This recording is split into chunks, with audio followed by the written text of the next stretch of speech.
What's up, people? Another episode of The Giants Guys. It's that podcast you love to hate. I am your host, Craig Santucci, and I'm in the lab with my guys, Spartan Mike, Mikey Fresh.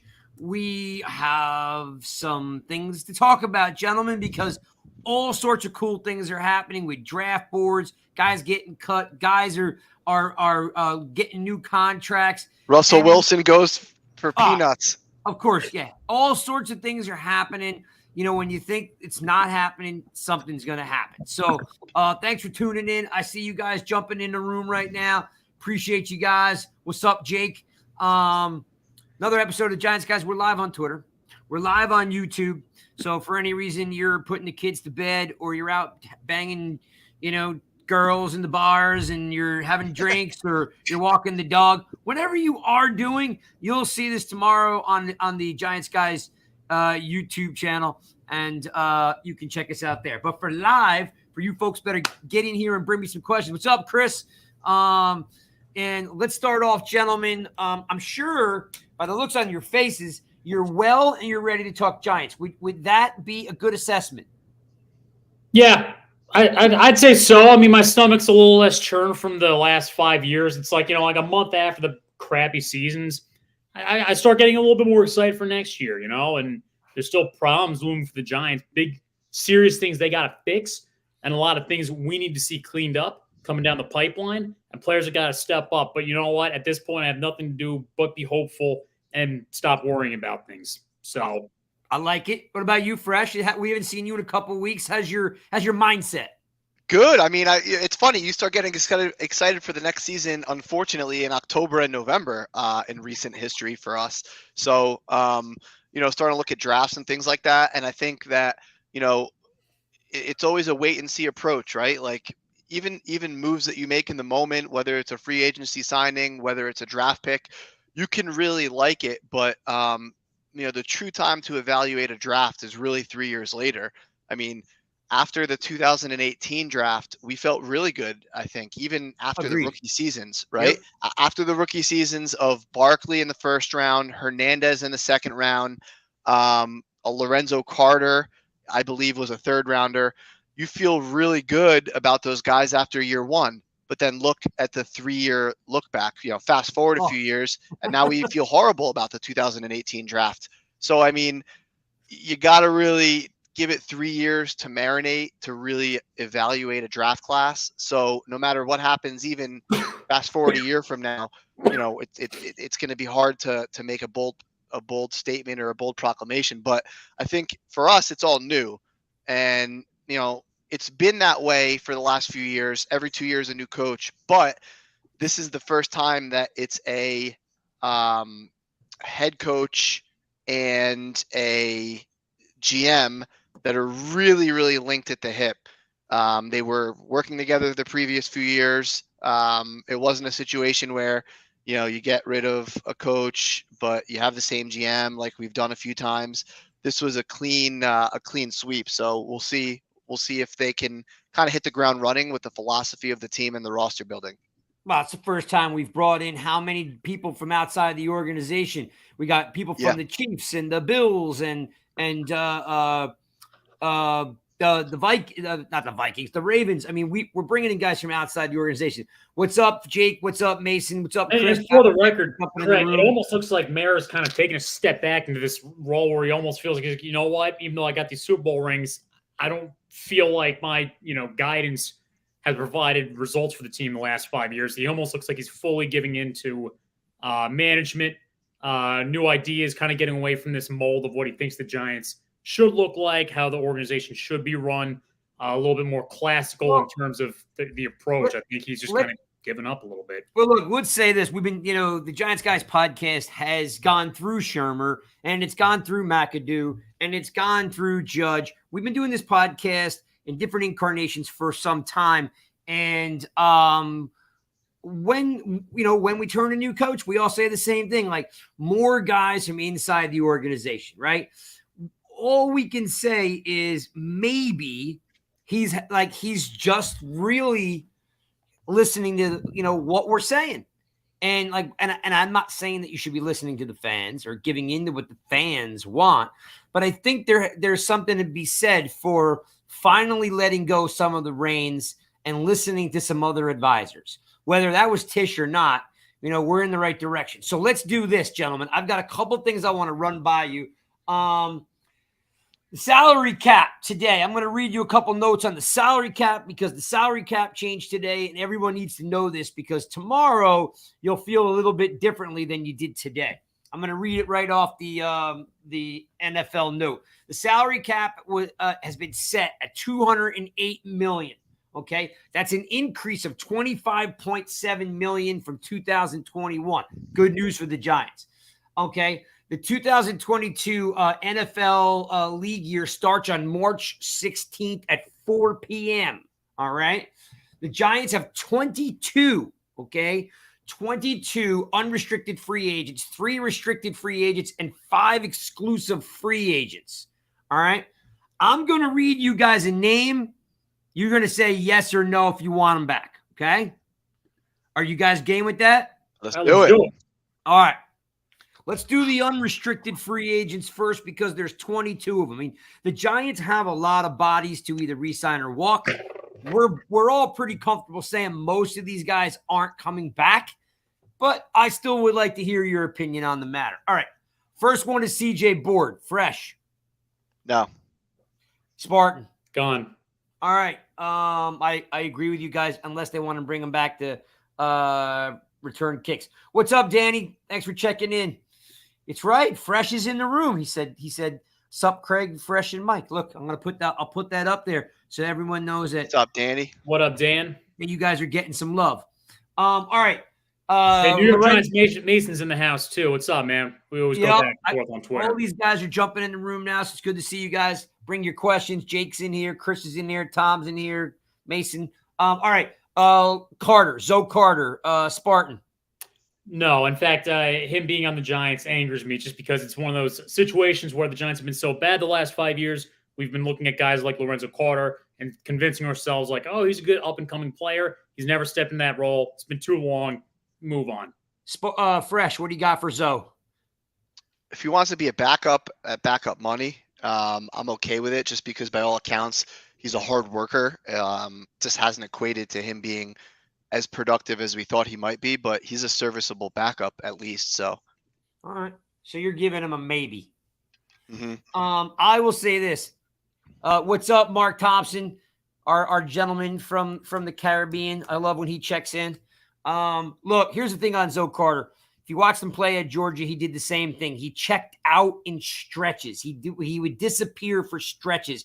His pro career is the same exact way. He has a flash and then he disappears. He has a flash and he disappears. I don't know if it's internal fire. I don't know if he's got it in his belly to just go in and dominate, make a play, and have like 4 good games. He can't link two or 3 games together.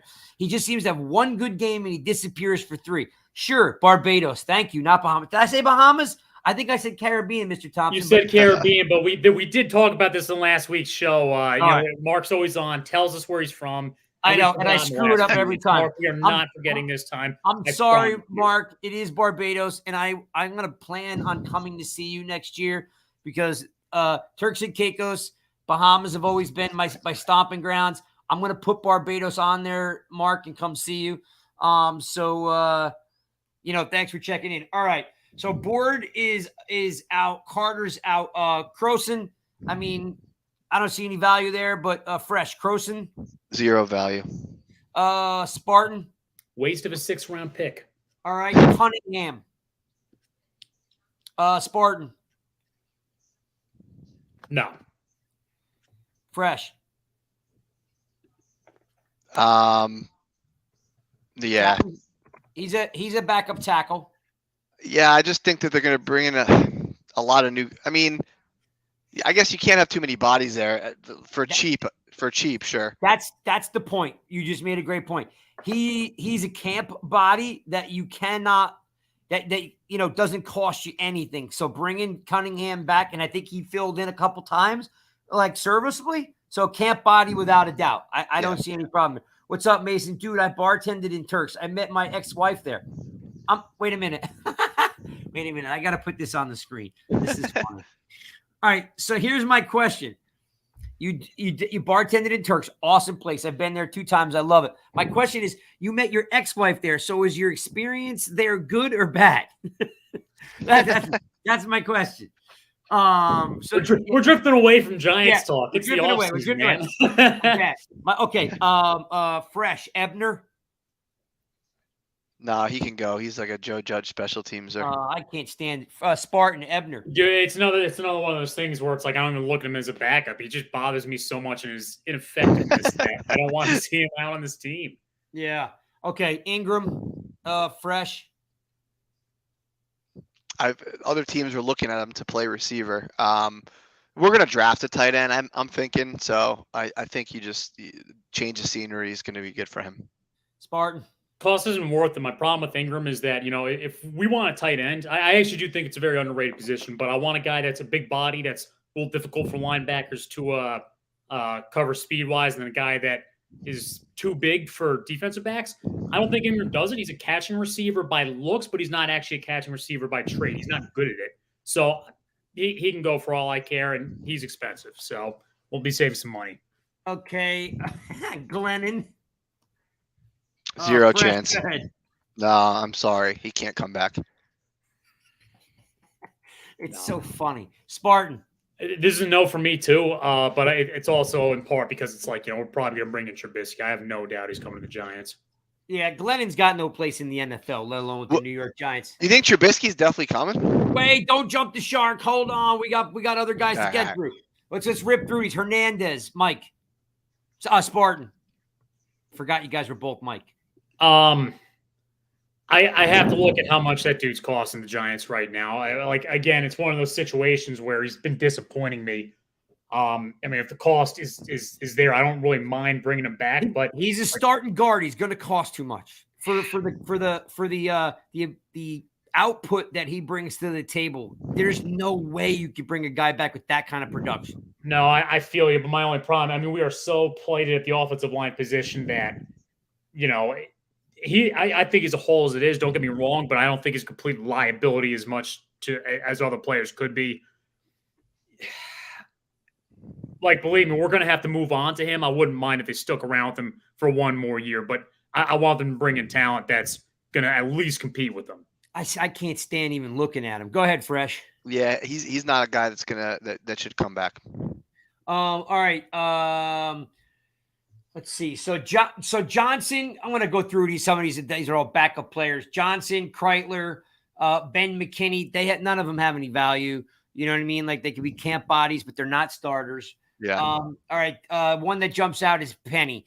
Spartan, you want Eli? The fullback, Eli Penny. No. Fresh. Probably not. All right. So here's the big one. Fresh. Peppers. Probably not for what he's going to cost. Spartan. No, and I like Peppers a lot, even though he went to Michigan. Love the dude, but he's just not bringing the value that we need. All right, this one I think is a no-brainer because he's going to cost next to nothing. Is Pettis, Dante Pettis? I think he's a fifth, sixth receiver. He's fast. He's a gunner, and he costs next to nothing. So Pettis is a guy I wouldn't mind seeing return. How about you, Fresh? Just get rid of him. Just turn the page. Like some of these guys, it's just like it's just time to move on. I just feel like you're in the same receiver room with a bunch of the guys from the last year, the year before. It's just like the feel of it, the culture, like it just got to change. So for that reason, like I can't keep him just because it's a camp body. Like I'll keep offensive lineman for that reason, but not him. All right, Spartan Pettis. No, and it's kind of a similar situation where it's, if the guy's clearly not bringing it, he's not a very good player, and there's no development potential, then badass t-shirt, by the way. I love it. If there's no, Mark Thompson brought up a good point. We can touch base on this, but Pettis, I want to rotate in or get like a new free agent, just see what value they might bring, even if it's the same cost. You obviously say 95% chance they're not going to bring it, but got to take that chance because we already know Pettis isn't doing it. All right, so one of my favorite humans is in the room, Joe Becker. Joe, we're going to get to this topic. So don't bounce before we talk about Derek Carr. So don't go anywhere, but I'm glad you joined the show. Got to give some love to Becker. Okay. What up, Joe? I understand the whole thing, like on both sides. Price doesn't hold any value here. Ragland doesn't, I don't know, unless you guys are in love with Ragland. I mean, to me, he's a backup's backup at inside linebacker. Either one of you two have any value on Reggie Ragland? I don't mind him as much.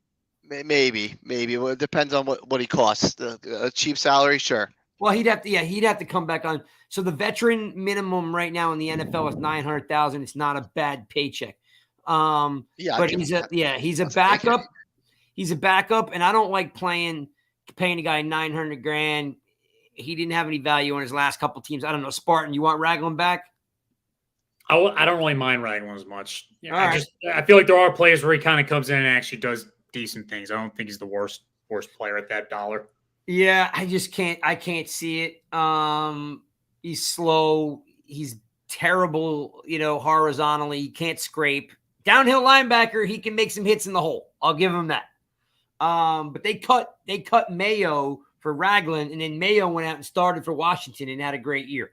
Ross, you guys and some of the other guys that have been part of the Giants guys over the years love this cat, and this dude is hurt every 35 days, stubbing a toe, breaking the toenail. He's got an earache, a tooth, infection. This dude cannot stay on the field whatsoever. I don't care if he's the fastest man in the NFL. I'm like, dang. And I want to like him because he seems, for all account, he seems like a good cat. Everybody always says good things about John Ross. But you got to play. Now, in his defense, they didn't use him at all. They didn't throw the ball vertically for half the season. So, Spartan, what's your thought on Ross? For $2.25 million, which is what he was paid, I say no. But if he was willing to do 1.5, if he's willing to take a pay cut, then maybe. And the only reason I say that is, look, I don't think that he himself is a great receiver, obviously.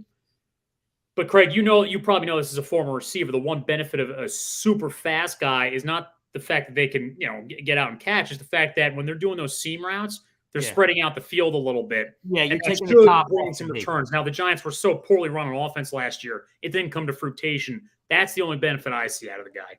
Yeah, but you're definitely stretching the field with the guy with speed. You may not trust his hands, but he's got to be covered, right? So if he can stretch the field and he can take the top off the defense, he's opening up, for some other guys underneath. Fresh, John Ross. If he wants to come back on the same type of cheap deal, then yeah. All right, so let's see, Ross. Danny Shelton, I thought he was the biggest waste of money we had this year. He was just a big load. I thought he was going to really shut down and clog up the middle, and I didn't see it. I didn't see it at all. He's horrible. They got rid of some guys they got rid of some guys over the years, like Austin Johnson, some of these other guys that they could keep.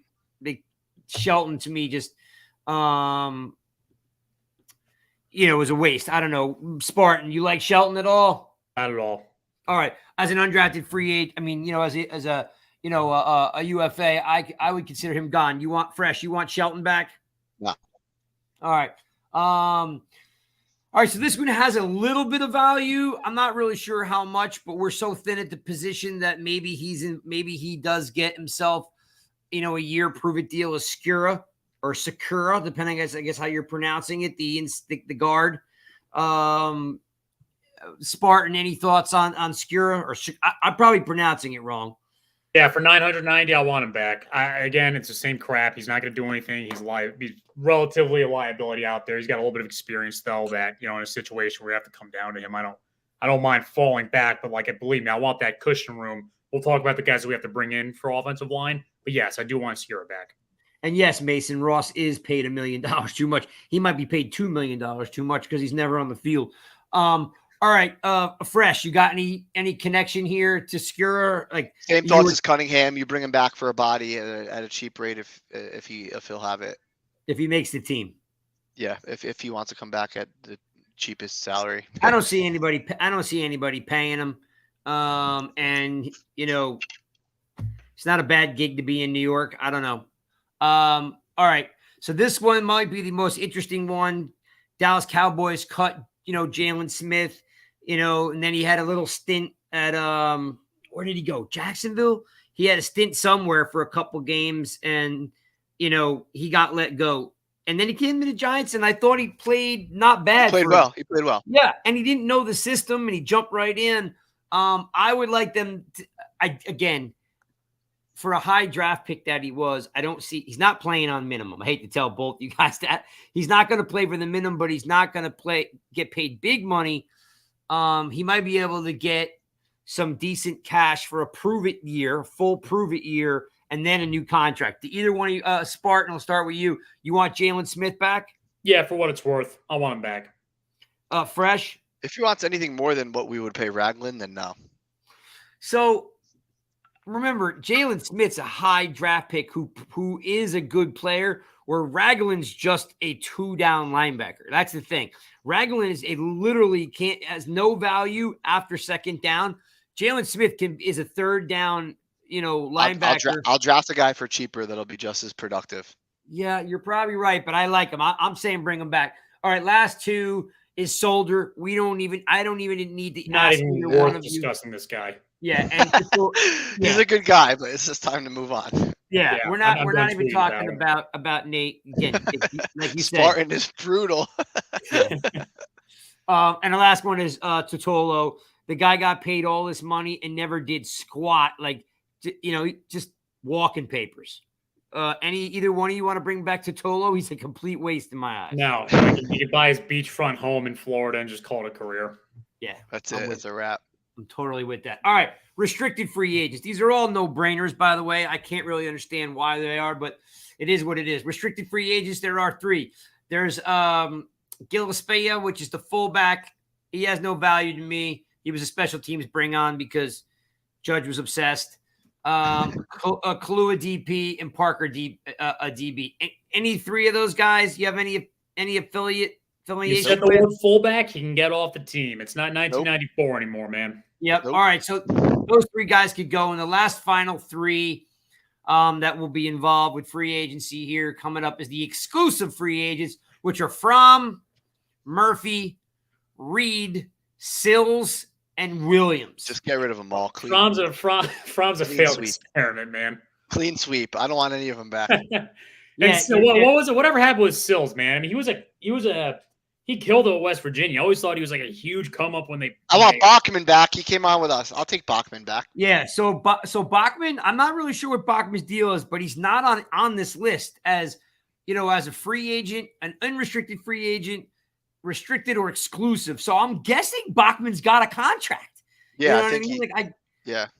They must have brought him back and gave him a year, some type of practice squad deal because he's not here. And we do like Alex. And at the end of the year, if you look at the Giants getting their ass kicked, he performed pretty decently returning punts. And was it punts or kicks? One of the 2. Yeah. So yeah. And Sills will probably come, Yeah, I was so excited for him because, again, I think he was one of the top guys in receiving touchdowns when he was at West Virginia his senior year. And his career goes back. He's my age. In 7th grade, he committed to USC. Yep. And I always looked at him like, man, he went on draft. I always wanted to see what he could do, but then when it comes time to prove in the preseason, he just doesn't really do anything. Look, the thing is, there is the Sills army out there headed by Monty. Oh yeah. Who we met at FanFest, who has a West Virginia Sills jersey. Look, Sills is a unique character because, he got one shot and he dropped the ball and then everybody was all over him. He just doesn't get a lot of reps or any reps. You don't know what he can do. He'll probably, I think he gets invited back. I don't know what kind of offer they're going to, he would get, but I will say that there are a lot of people. Joe, I know you like him, but you can't sign a guy just to play special teams. That's where they went wrong. We just spent 2 years doing that. Let me throw this up here for Joe. Look, we signed 4 or 5 guys. Ebner, Gillespie, Cross, the guy they traded for Green Bay. Judge was a shitty head coach because he was still stuck being a special teams coach. And we weren't even good at that. No, we weren't even good at that. We have never been good at special teams. Even when we were 14-2 in 1986, man, we did not have good special teams. The Giants have never, do not have, and will never have even an average special teams unit. So, guys, don't worry about signing guys as special teams. We will suck no matter what. Spartan's on fire. Spartan, there you go, people. That was Spartan Mike, and he's on fire. All right. So those are our guys that are out there. Maybe out of those, those 30 guys I just mentioned, there might be 4 guys that you see back in Giants blue, that you may want. You're right. He was nailing people, Joe, but I still can't sign him. Joe likes him. I like him too, but I can't pay a guy just to play special teams. He has to be a starter in some way, contributor and play special teams. Like Penny does. Penny's the starting fullback and he plays special teams. Or you're a gunner or, you're something. Like he doesn't have enough value because he's going to get paid $900,000 for you're talking about 4 snaps a game. It can't happen. Unless we got Steve Tasker out there, can't do it. Yeah. All right. So let's keep moving. Gentlemen, the biggest news of the week, I'm sure you've heard, because, of course, we're the Giants guys. We're always reporting stuff to our peeps. Sometimes if I'm 5 minutes behind the curve, I get yelled at. Sometimes I'm 5 minutes ahead of the curve and I'm getting yelled at. So I'm going to still bring up the topic. You guys know where I'm going. This whole week was a Russ, the R&R brothers. Russ and Rodgers were the talk of the town. Russ going to Denver for a haul, and Rodgers saying, I'm coming back. Looking like a 2-year to a 4-year deal, anywhere from 100 to 200.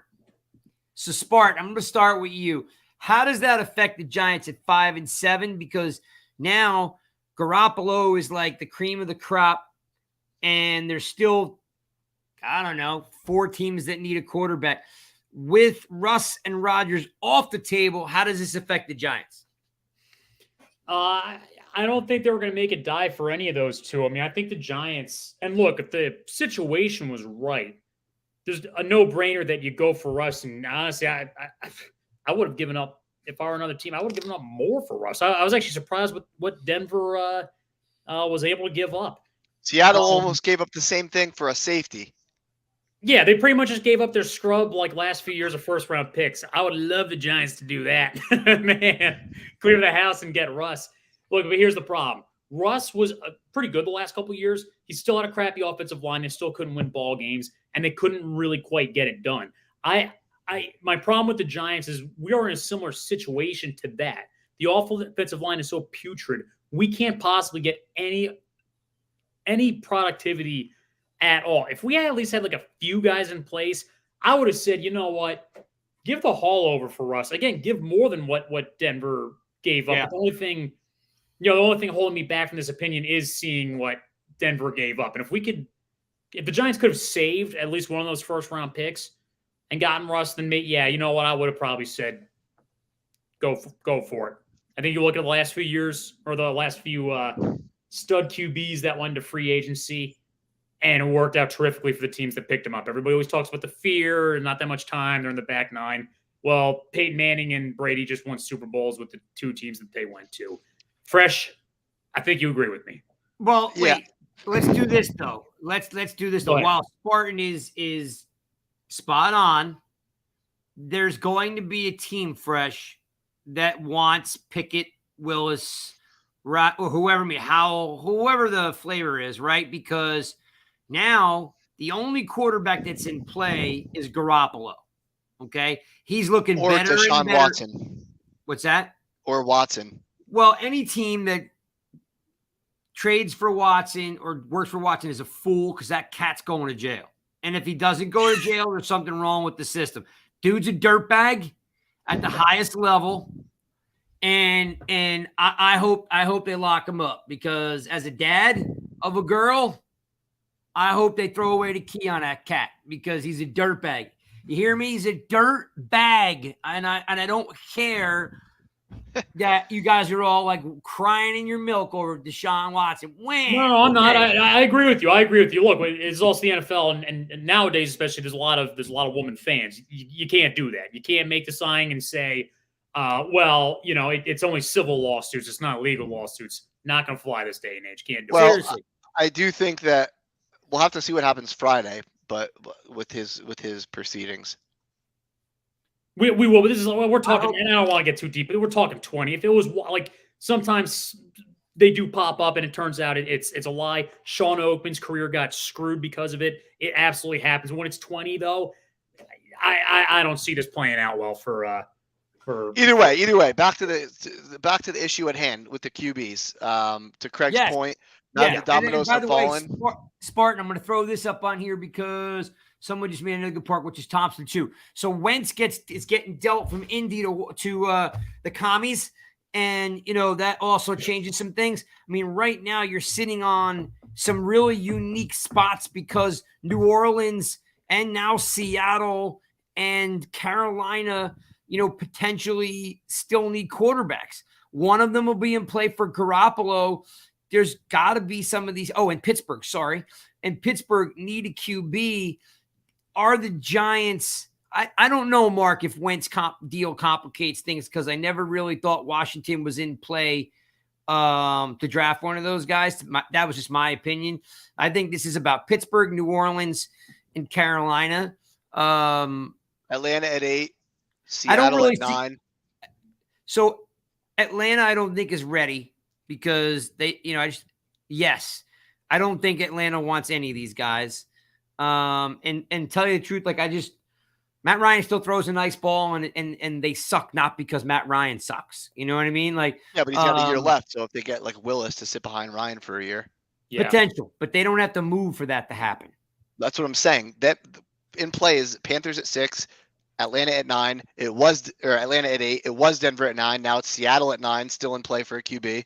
Washington at 11 is no longer in play, and then the later teams, like you said, Pittsburgh and New Orleans. So we'll have to see where Jameis ends up. We'll have to see where Garoppolo ends up.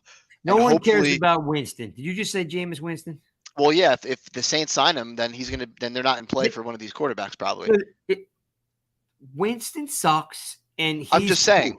If for the Giants, we better just hope that Carolina doesn't get one of those guys, because then another team that feels like they need to jump Carolina will give us at 5 picks to jump Carolina at 6 to get their quarterback. So that's probably what's going to happen. I agree. I completely agree with that. I bet you people or other teams are going to make calls to the Giants because we are the last pick of any team that wouldn't take a quarterback this year. That we are definitely, they're looking, it's like, all right, hey, the Giants, that's the least we can give up. But that's why if Carolina gets a guy before the draft, or if Carolina trades for a guy before a draft or signs a guy, then unfortunately that's not as good for us. That takes it out of the equation for us. So NY Giants 2022's got a great point. That's where I was going, was Winston sucks. He's going to get signed, but it's going to be a 1-year prove-it deal because he can't stay healthy. They need to sign a QB in the wings, just like you just said, Atlanta, Fresh. Atlanta may want a QB to sit behind Matt Ryan for a year, right? Matty Ice is going to have, he may get another year. I don't know, but it's the same exact scenario with Winston. They're going to sign Winston because they kind of have to, right? To make sure they have a quarterback in camp that's a veteran that's going to help someone. But maybe. So the scenario is very similar between Atlanta and New Orleans, except for New Orleans Atlanta's, doesn't have a new coach and New Orleans does.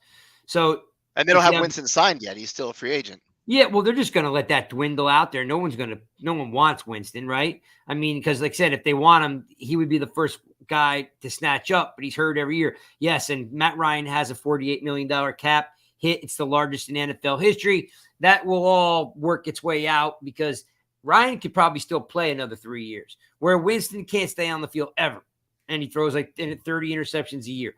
Putting that aside, Fresh, do you see Pittsburgh, because they have a relationship with the Giants, the Rooneys and Maras, do you think Pittsburgh would call coming on the Giants for number 7 or 5?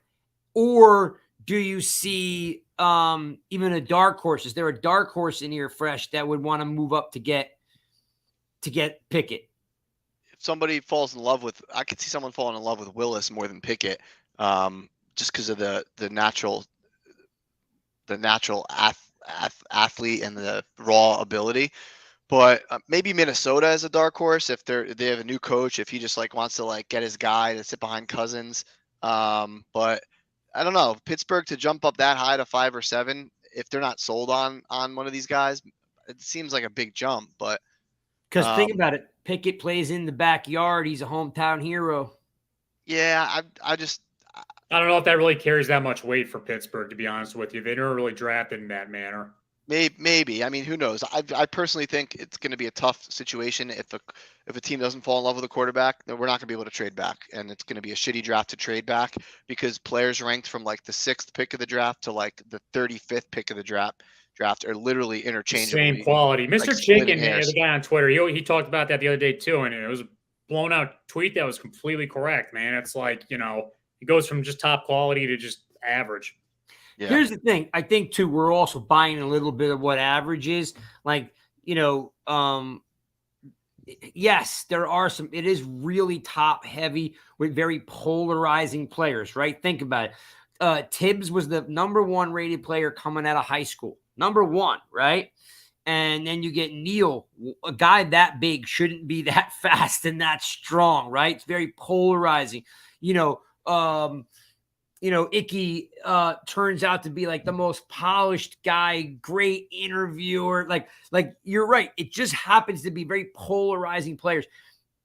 Normally it's QB heavy, so that's polarizing. This year, you didn't expect it to be this polarizing, and you realize how freaky these big bodies are, right? Icky, Cross, Neal, and then you throw in these pass rushers. Like, look, we're both Michigan State guys, but Hutchinson was like hot, and then he just kept getting hotter and kept getting better. And people were talking about, hey, this guy's the next J.J. Watt kind of thing, right? And we're really talking about the dude leading up to this season. Then by the I end don't of even, it, it's I don't even think it's a top heavy draft. I don't think one player in this draft would have gone top 7 or 8 last year. I think Hutchinson would have been like maybe the 10th pick last year, personally. I don't know. The quality edges like him and Phibbs, man. I mean, I don't know. But obviously the thing with Tibbs is that, Micah Parsons went 11th. I'm just saying, like, last year was a pretty deep draft. But remember, though, like, again, it's so subjective because Michael Parsons went 10 because he had a shitty attitude and people were like, screw this guy.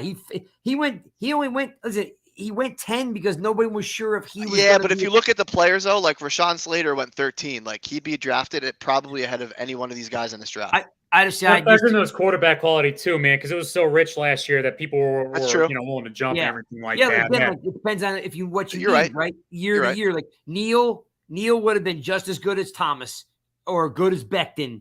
Like, I mean, I've never seen a guy that big move that fast. Like Icky and Neal are just as good, I think, would have been right up there in the top 7 with Thomas and Becton and a lot of those guys. Like, yes, Hutchinson and maybe could have been a 7 or an 8 instead of a 1 or a 2. Maybe. But it's a deep draft this year, though. The 2nd and 3rd round is going to be rich with talent.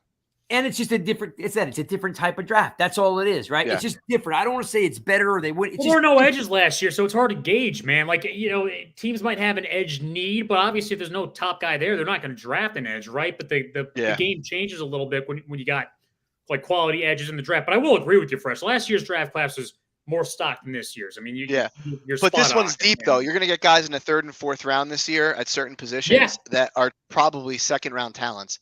Right. The bell curve's a little bit more spread. It's also think about what you're saying. Last year, more quarterbacks were needed than this year, right? Like, so it all depends on what's actually needed. The only reason why it feels so quarterbacks are always needed. I think it's just last year they were thought to be such a high caliber class. Well, I was going to reverse it to the point of like the linemen. Like, it's not sexy, right, to draft tackles in the front, but they're needed, right?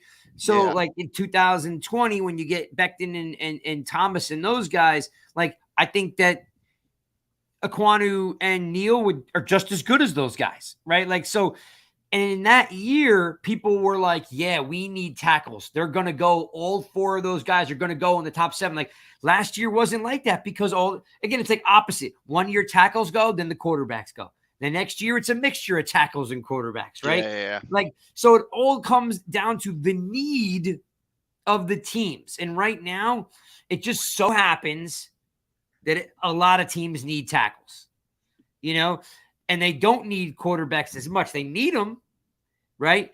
But they don't. I think it's a grading of the players too. Teams are always going to need tackles. Teams are always going to need quarterbacks. 100%. 100%. Yeah. I don't ever do. I'm just not a guy that goes, last year was better than this year. Cause like, you never know what they're going to be until they play. No, you're right.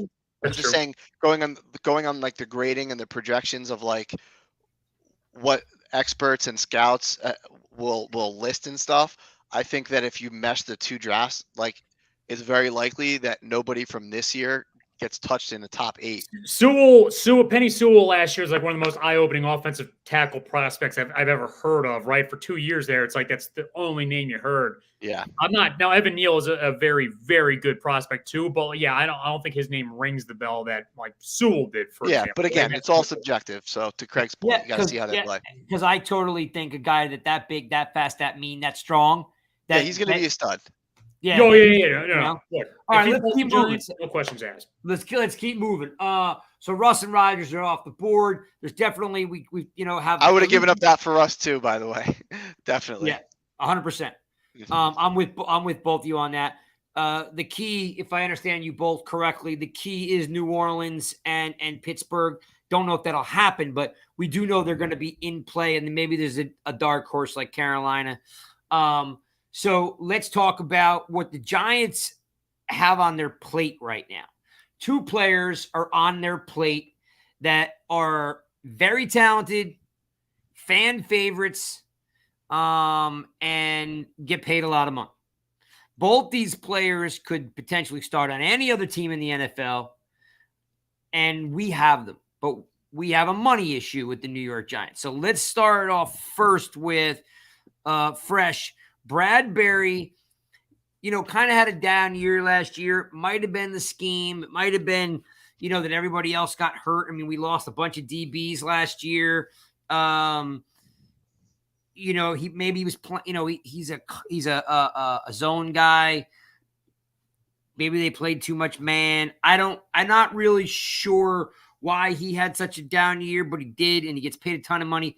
Is Bradbury going to be traded? Do you find that it's a good move for the Giants to go out there and try to trade him? Or do you find, they should try to work a deal out with him? I don't even think they're even trying to work a deal out with him, but where are we with Bradbury right now, Fresh? It sounds like they're going to trade him. It sounds like they're not trying to work out a deal. He's still young. I know he had a down year last year and he's expensive, but the year before he was really, really good. So yep. I would definitely talk to him, and if he's willing to do an extension or a restructure to get the years out, extend him a few years or restructure his contract in a way that his number wouldn't be so high, I would be open to it, just because in Wink Martindale's defense, it's going to be important to pressure the QB, and you're going to need guys to cover. At the same time, it's looking like, to your point, that's not even an option. So, it looks like they're going to end up trading him. Spartan. I don't want him gone. I do see a situation that's probably going to happen, but my problem is it's one of those players where I do think he brings value to the Giants. I don't think he was as good last year as the year before. I know he's expensive. Yeah, Mark Thompson's bringing it up right now, exactly what I'm talking about. We're going to give up our cornerback 1.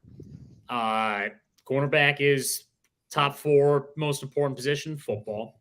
And we get rid of a guy that, again, players don't always year in, year out play the same, right? But we know at one tail end, we got Bradbury 2020. And on a bad year, it's last year. I can kind of accept that range.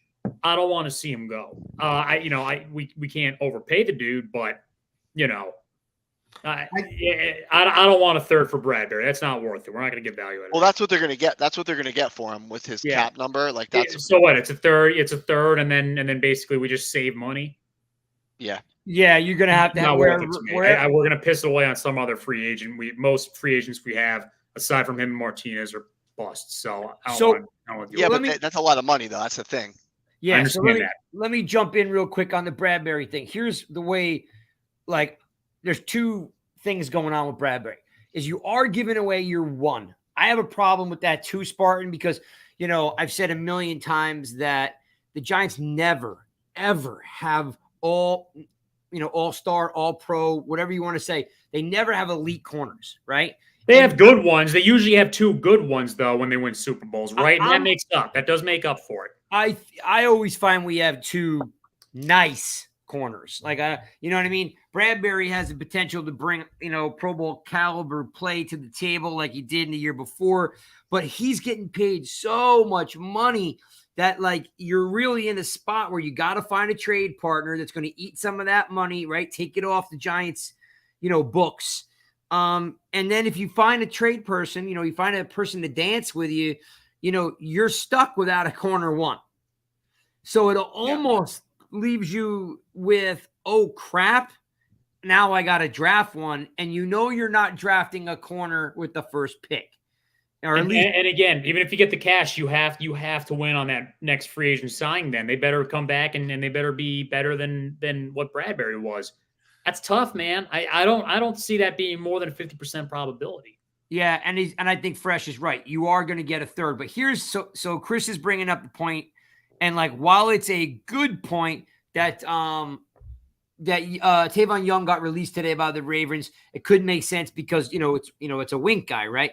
But here's the thing: he's still a nickel corner. Like we have Holmes coming off the DL. We've got what do you call it? Who hurt his knee? Going to come off the DL. Why am I drawing a blank? Is it Robinson? Robinson, the rookie. Yeah, he got hurt. He tore his ACL. Holmes could go. We have plenty of extra DBs, guys that could be the fifth man out there. We need somebody who's productive as a number one. If you're trading Bradbury, you're looking at finding Sauce, or you're looking at finding another number one DB. And rookies take time to develop at that position. That's a very difficult one to just come in and shatter the mold, man. So while I am, well, Chris too, I'm fine with Young coming in, but I don't think he's going to start in a corner, and it could be a great slot corner. But if you're trading Bradbury, what are you going to do to start at, the number one corner? And of course, yes, it is. I hate to tell you, Spartan, it is a third rounder. Like, that's what you're going to get. That's the value level that you're going to get. What's up, Tuto? And what's the value that our third round picks have brought us in the past? Well, again, and I know that's not the point of drafting them. I get it. For another day, but look, the first round pick is supposed to be a no-brainer for a GM. Where a GM gets paid his money is his fourth, fifth, and sixth round picks. So the third round picks for the Giants have not been terrible. Oh, thank you, Williams. What did I say? Didn't I say Williams? Thanks, Mark. Yeah, it's Rodarius Williams. We got we got two DBs that are going to come off, the DL. I'm not really sure if you trade, like, the third round pick doesn't bother me as much as it may you, Spartan. The problem I have is if you trade the number one, who starts? Who becomes that corner? You know what I mean? I feel like we're trying to win a battle of just trying to create cash, and, like, the Giants are celebrating creating cap space. And I get it. Look, we need cap space. I mean, the fact that we have no wins and we're out of money is infuriating. But I feel like, we got to replace the bad players before we replace the good ones. Well, let's not fall in love with only first round picks. I mean, we could draft a corner in the third round who might become a stud. We don't know, right?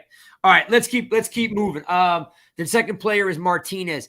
The Martinez coming off an ACL.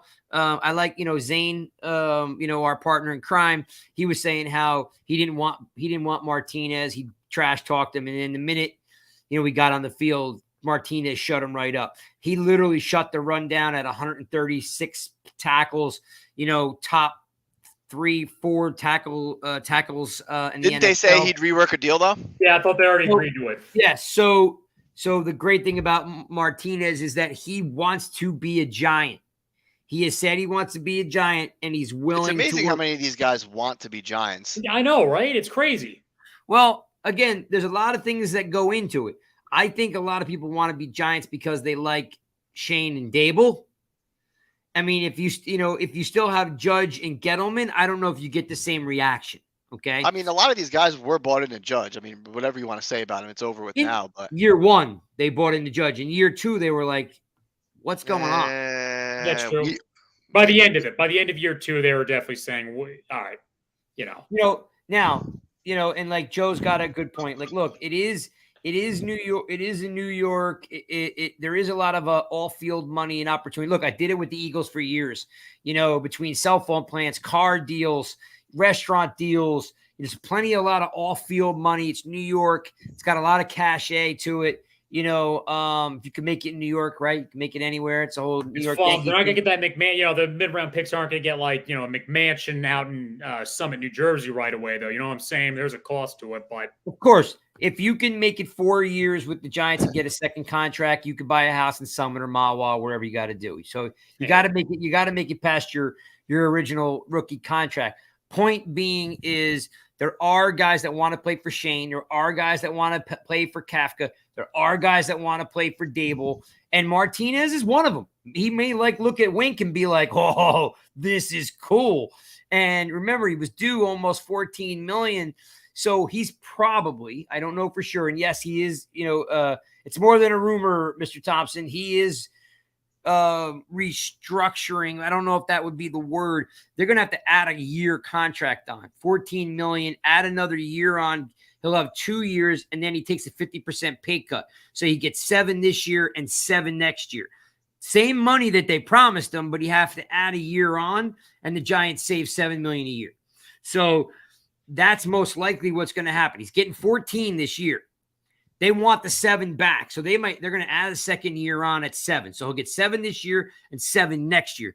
That's most likely what you're going to see, Adam Martinez. And guess what? He's a good-looking dude who plays middle linebacker for the Giants. He's really big into gaming, right? And Pokemon and all this crazy stuff. He's got a whole like secondary life going on in New York. So I'm happy with Martinez coming back. Either one of you upset that Martinez is coming back? No, it's a positive. Cool with it. All right, cool. Found a way to keep one of our best players on defense. I like it. I love it. And again, they might draft a guy with the 7th pick or maybe in the 2nd round because Crowder's got to go, man. Crowder has to go. That cat gives me agita every Sunday. Okay, let's talk some draft. You guys cool with that? Yeah. Yeah, buddy. We like to talk draft. We have this whole segment that we do every Thursday, right, Craig? Come on now. So, gentlemen, there is a NY Giants Rush draft show. It happens every other week on Thursdays. Spartan, what time is the show? 8 o'clock. Oh, 8 o'clock. Yeah, 8 o'clock Eastern time. Sorry, I'm in Central time, everybody. I had to think 7 o'clock. Yep. So Spartan is in Chicago, and he hosts the draft show with our draft guru, which you guys are all familiar with. It's the truth. It's Michael Stewart.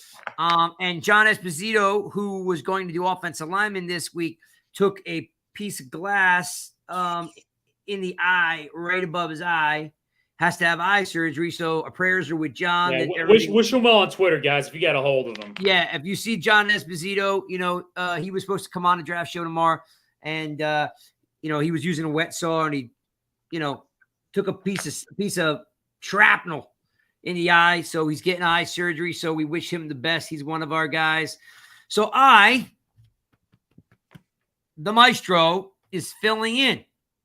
Except we're going to change gears to my topic, which is my favorite position in the draft this year, which is tight ends. Oh, baby.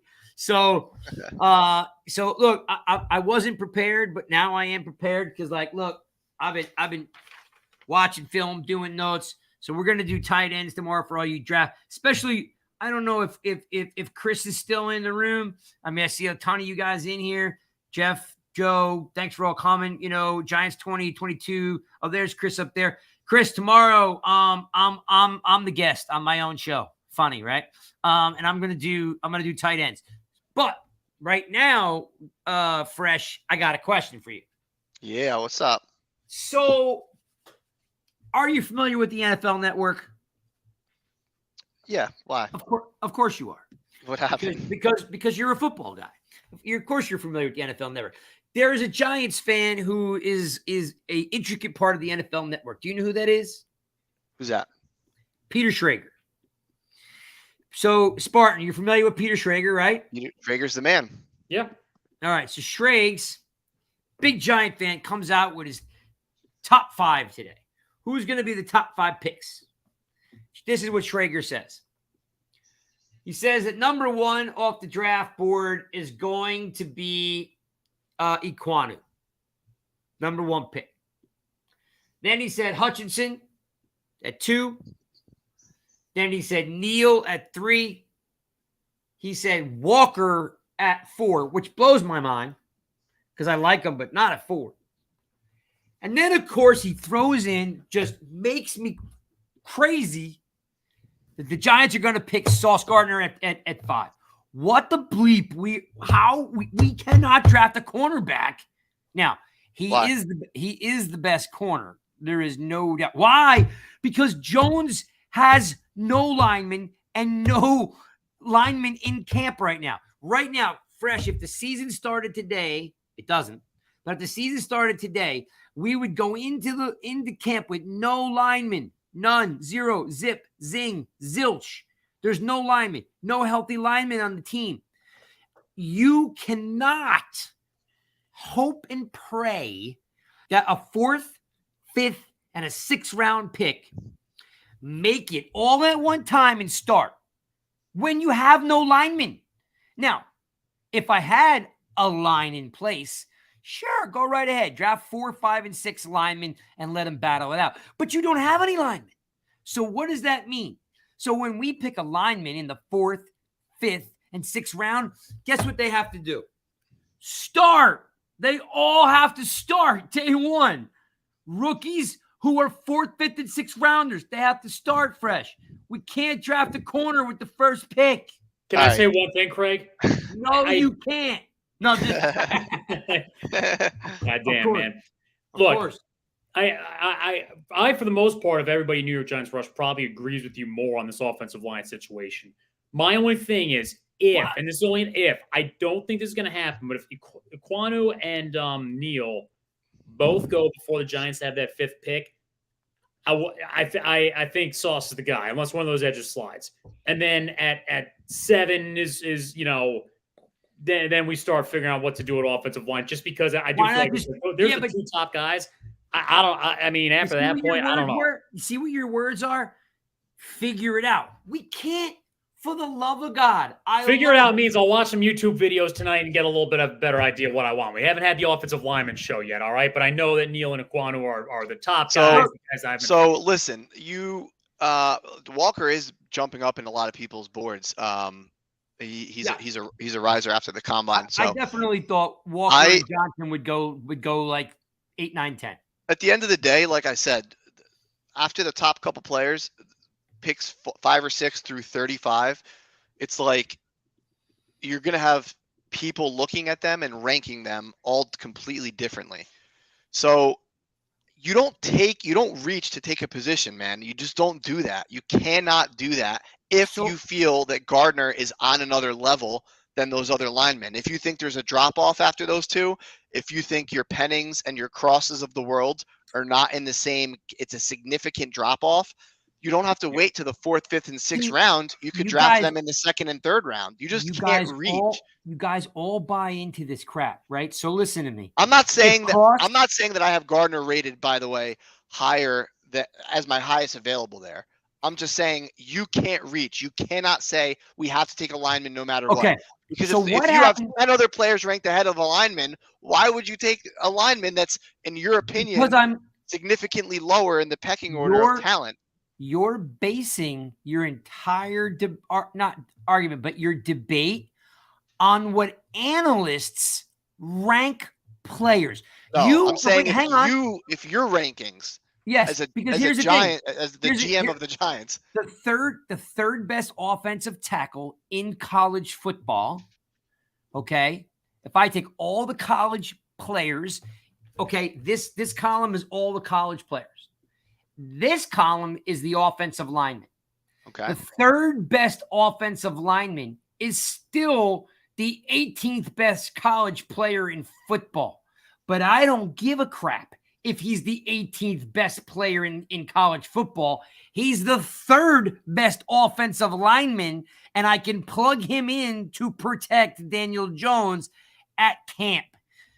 But we're sitting around here saying he's the 18th ranked talent in college football.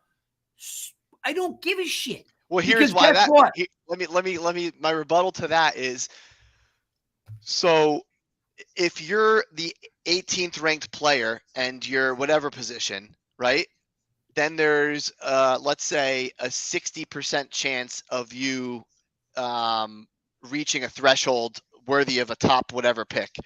But if you have a corner or whatever other position ranked as the 4th best player and it's more of a sure thing and it's like an 85% chance, like I'm just saying you're playing with fire by reaching though. Okay. So now let's take it a step further. I don't take the 3rd best offensive lineman. I take the best corner. And the best corner doesn't start because the best corner's got to rotate with the 9 other defensive backs I have. So he only really gets to contribute 25% of his overall talent. So now I'm sitting there saying, I did what everyone wanted me to do. I did the right thing. I drafted a guy because he was the 4th best talent or 5th best talent in college football. But he doesn't play all the time. He subs in on packages. Meanwhile, the 18th Why would he sub in on packages though? If you take him that high, then he should be because they all do it. They all do it. Not a top guy though. Like a Kyle Hamilton's going to come in and he's going to be on the field the whole game. Because he's a safety and no one has a safety that good. Well, that's what I'm saying. If you feel that way about a player. I really don't care for Hamilton that much at that pick, to be honest with you. The only reason I said Sauce is because an elite cornerback. He's tall. He's 6'3". He's long. But it's hypocritical because no one takes a safety at 5. Okay, if we're taking a safety at 5, why can't we take a center at 5? I agree. That's another story. Well, listen, I'll be honest with you. Everybody keeps saying you can't take a center that high. Linderbaum is so freaking good. I don't care what anybody says. I'm glad to take him. I'm hoping we can use him at 7. I'm hoping he's there at 7. I want, gentlemen, and I'm sorry to cut you off. All I want, and we're falling in love with the draft and the draft system and all these minutia. And then the season comes and you get the same freaking thing that you've had for 3 years. I get it. Okay. I get it. Yeah, but you cannot pass on a guy that you think is significantly better, though. But I can if he's not going to like. Yes, there's you can, 2 sides of the ball. You could draft guys in the 2nd and 3rd round that are going to come in and be plug and play guys. Not enough. That's what. Here's what I think everyone completely doesn't understand. If the New York Giants had 5 guys in camp that could play on the team and start, and you brought in a 2nd, a 3rd, and a 4th round guy to compete a bit, fine. There are no healthy offensive linemen on the team. So what are you suggesting? You have to take a lineman at 5, 7, 2nd round, 3rd round? Like, what is your suggestion? I'm saying you need right now where the team sits. 2 of your top 4 picks have to start day 1 because there are you don't have a center. Can that be a 2nd and a 3rd rounder? That's okay. Yes, I got that. In the comments, are we exactly sure Cross is starting day 1? Cross would start day 1. Guaranteed he'd start day 1, regardless if he could do it or not. Because my point to you is that the team doesn't have free agent money. Here's what people think this is. I agree with that. People think this is like what was the word you just said, Fresh? I'm passing up on a guy. I'm reaching. I'm being realistic on what the team is. If the team we're in a really odd spot. If the team had free agent money, we'd go out and we would buy a badass free agent guard. Instead, we brought in a guard today who hasn't played in a year and a half from the Falcons. Yeah. He may be great, but the point is we don't have the money to buy a starter that's already, going to do the job. If Jones doesn't get blocking, he's gone. If Barkley doesn't get holes, he's gone. You're right. But if they're earth-shattering players at positions of need, it's a little different. The Giants, I agree with you. The last few years, I look at the Giants a lot of these times and say, why didn't they just draft a guy, an offensive lineman, where Dexter Lawrence was drafted? Because Lawrence doesn't do anything for us, right? Or why not or Barkley? Why didn't they just get Nelson, right? DeAndre Baker. What? DeAndre Baker. Yep. See, look, I'm just saying. Yeah, you were trading up to get him. Joe's got it. You're drafting Cross because of how good he is at pass protecting. He's going to get better at run blocking, but he starts day one because not only did you draft him for what he can do, but he would be all you had. If we go with your philosophy, realistically, Hamilton and Sauce are fantastic. So why then do we not draft a corner and a safety at 5 and 7 and hope? No, and then I'm sorry. And then Lloyd in the second round. Let's not draft linemen to 3rd, 4, and 5. And you tell me. Well, that's not what I'm saying, though. There's a difference between you have to take one at 5 or 7 versus not taking one to the 4th round, though. If they don't get one at 5, they do have to get them in the mid round. Like they absolutely have to. There's no excuse. Like they're gonna player available crap anymore. You gotta go. They're gonna get one at 5. If not at 5 or 7, the second round is most likely going to be alignment. If they don't get one at 5 or 7, I'm jumping off the roof of this building. This is a tall one. So no, I don't, dude. I don't think you have to take one at 5 or 7, though. I don't think you have. I mean, one of them they absolutely have to. I mean, let's be real. No, I don't think. Can you imagine if they didn't draft one? Dude, if Hutchinson is there at 5, I don't care. I'm taking Hutchinson. It's not even. Listen, no. I think you're missing the point. Joe Becker will puke if we do not draft the lineman, guys. He said it right here. I don't want him to get sick. I just got sick on Monday. I think people don't understand what my point is. It's not about I don't want to reach. If Hutchinson is there or Neal or Hutchinson or Tibbs, I'm all for that. All I'm trying to get across to people that are New York Giants fans is that Rich Soybert broke his leg just like Gates did, and it took him almost 2 years to come back. He's not going to be there. Hernandez is gone. Solder is gone. Lemieux, maybe. Like, there are no offensive linemen. Lemieux's not doing us anything. Listen. Yeah. If they rank all these players and they're like somewhat close, but another position's a little bit better, then yes, you can take the lineman. It wouldn't be a reach if you have them rated similarly. But you cannot completely go for need and disregard what the board looks like. Fresh, can you do this? Can you do this for us, Fresh? This will actually be the most important thing to just get out and clear the air right now. If who is worth it at 5 for the Giants to take over the next best lineman after Neal and Aquanu? Let's just list who those guys are. It's Hutchinson, it's Tibbs. Who would the linemen be, or who would just the players be? Who would the players be that you would draft over the next best lineman after Neal and Aquanu? Tibbs, Hutchinson, Sauce, Hamilton? I wouldn't know. I'm not saying that I would necessarily take I would take Sauce over Cross or say. I also read something that Penning won't get past Carolina at 6, which is interesting because he's flown up the boards. He was a mid-round guy, and now all of a sudden, you don't like him? I'm more worried. I like him a lot because he's angry. Yeah, he's got that tenacity. I worry about him being a day one starter. Yeah, from the pick, he's a good player, but it's a little bit Neal and Aquanu are clearly day one starters. Yeah, I've come around on Cross. I think Cross would be the next lineman I would take after those guys. To answer your question, Mike, would I take Cross over Tibbs or Hutchinson? No. No, can't do it. I'm really intrigued by Trayvon Walker and Jermaine Johnson, even though taking them at 5 over Cross would be something I'd think about. I do like Sauce Gardner a lot, but do I like him enough where I like him better than Cross? I'm not so sure. Okay, if I give you Cross at 5 and I give you Johnson at 7, are you upset? I'd be thrilled with that. I'd be very happy with that. Because that exact thing can happen. Yeah, or if you said that Walker or Johnson at 7 and Cross at 5 would be exciting. I would also. That's my point. Is realistically Linderbaum at 7, but nobody's going to take Linderbaum that high. He's going to go 25. I don't understand this whole center thing.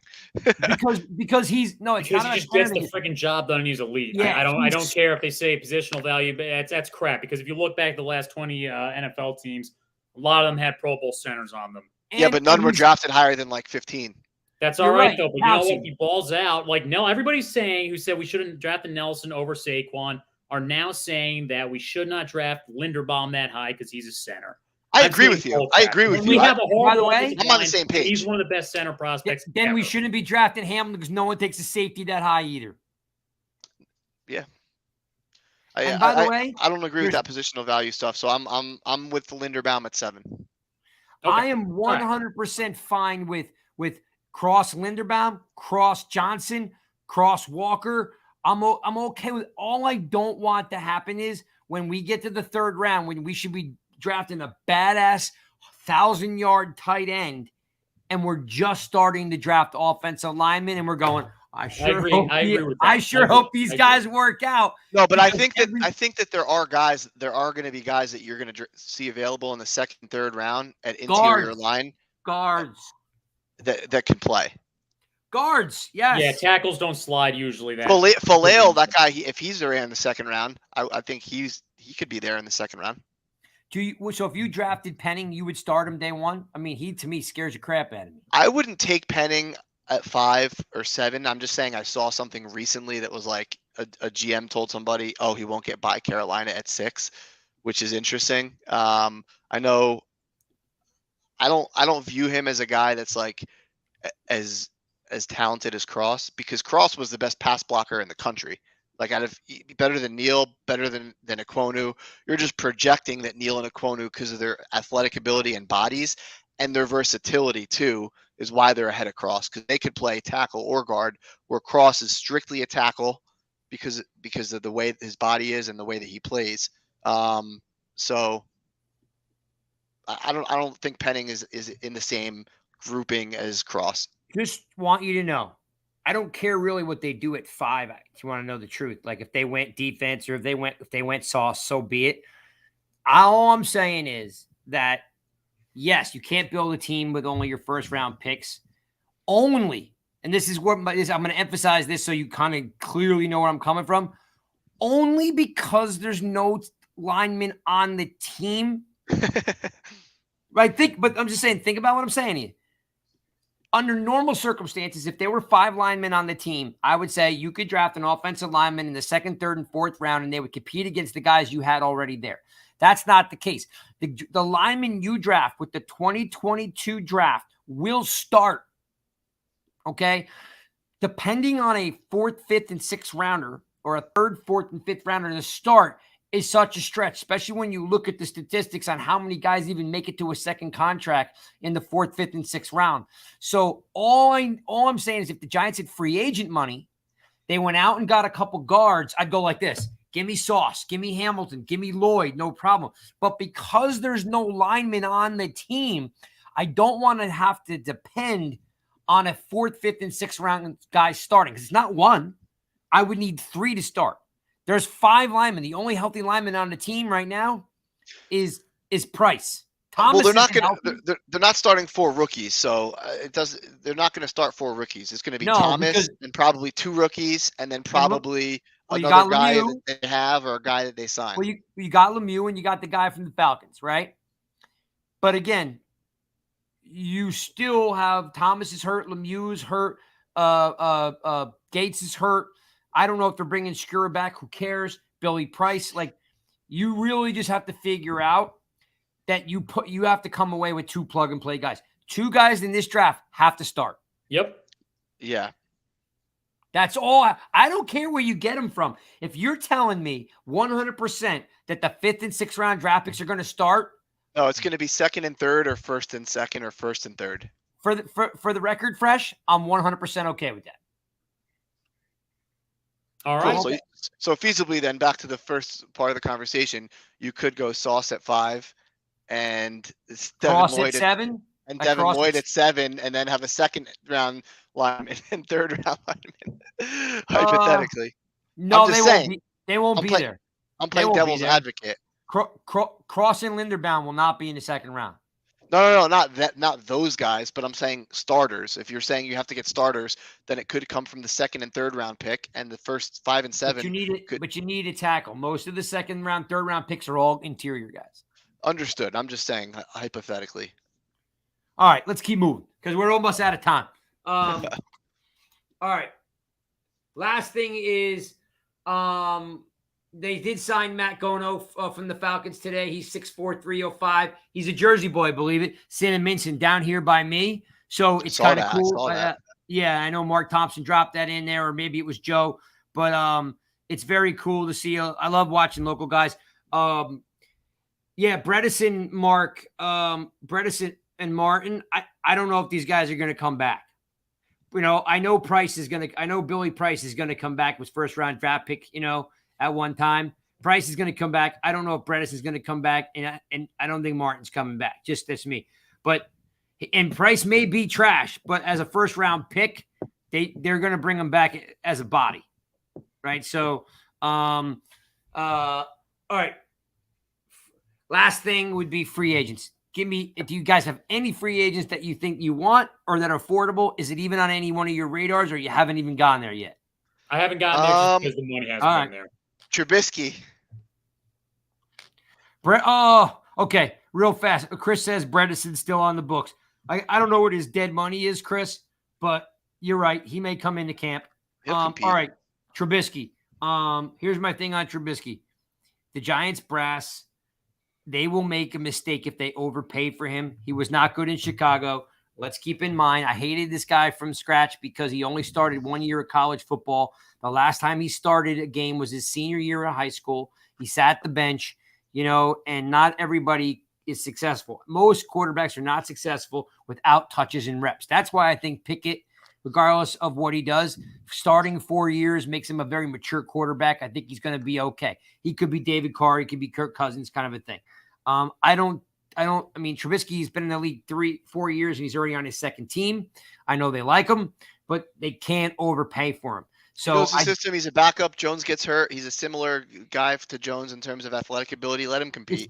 It's 1 year. It's 1 year. It's 1 year. You're all right. Like these flyby quarterbacks, the journeyman QBs, they're not as cheap as we all think they are. Yeah. Right now, your best bet is to go out there and get, a guy like Dalton, or somebody like Fitzpatrick or something like that. You can get on a 1 year deal that's cheap. Or if Sam Howell falls to 2, I want Sam Howell, man. But again, I can't have a rookie. I can't have a rookie backup. I'm in love, Craig. I'm in love. I mean, what am I going to do? You think he's that good?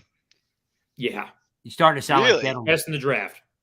Yeah, you think so? Best QB in this draft. So you think 3 years from now we'll be like, wow, Howell's the best in the class? Yeah, and you'll be looking at Spartan Mike and be like, you know what, man, he is the draft expert. But until then, it is truth. Make no mistake about it. Fresh, write that down.